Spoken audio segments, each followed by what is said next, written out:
Really nice job.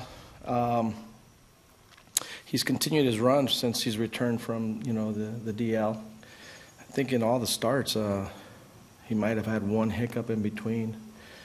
But obviously it's been quality, commanding the zone, mixing his pitches well, has downhill action, and is very composed. I mean, he's been around, and he's got experience, and he's been extremely effective, obviously. Has anything changed that's allowed him to go on this hot streak? He's healthy. I think everybody knows that he was trying to pitch through that clavicle soreness because he didn't want to say anything, and then once they got to taking care of that, it seems like from that point on he's been nails.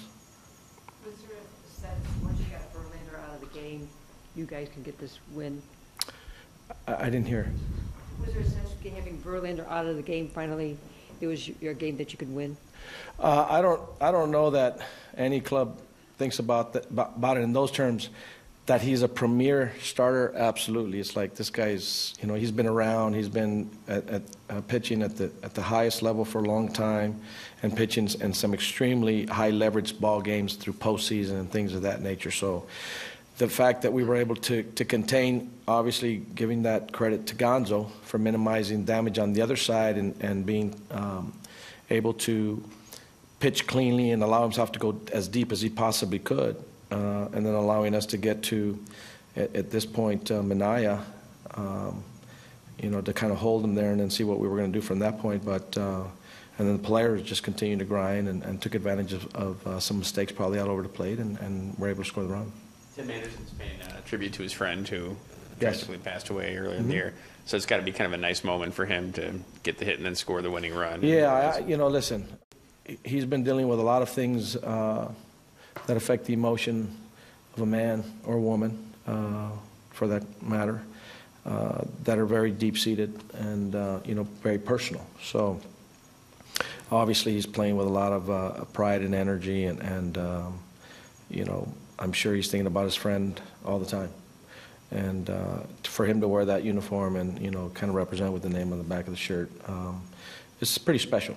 I think at the end of the day, I think that speaks a lot to who he is, and that he's been able to continue to work through. I know it hasn't been all the best this season, but he continues to grind, and as you guys see him, he's been pretty chipper here moving forward and continue to get a little better, having some better outcomes and feeling good about himself. Safe to say Homer made up for getting thrown out trying to steal home with that hit there? Well, you got to give them credit because Iglesias did a really nice job of recognizing the action, came up, cut the distance really, it almost looked like cut it by 20, 25 feet. And Iglesias is one of those shortstops that can throw the ball from any position on the field very accurately. And he was able to throw him out. That's no such thing for me in terms of that as redeeming. He got thrown out, and they made a nice defensive play. It didn't work out on our end, and then he was able to get in there and have a really good at-bat. He fell behind 2 strikes and stayed on the ball and didn't try to do too much and was able to hook it into the corner and right field line. Did you get an update on Delmonico by any chance? Delmonico's still a little sore. We'll probably have more information tomorrow.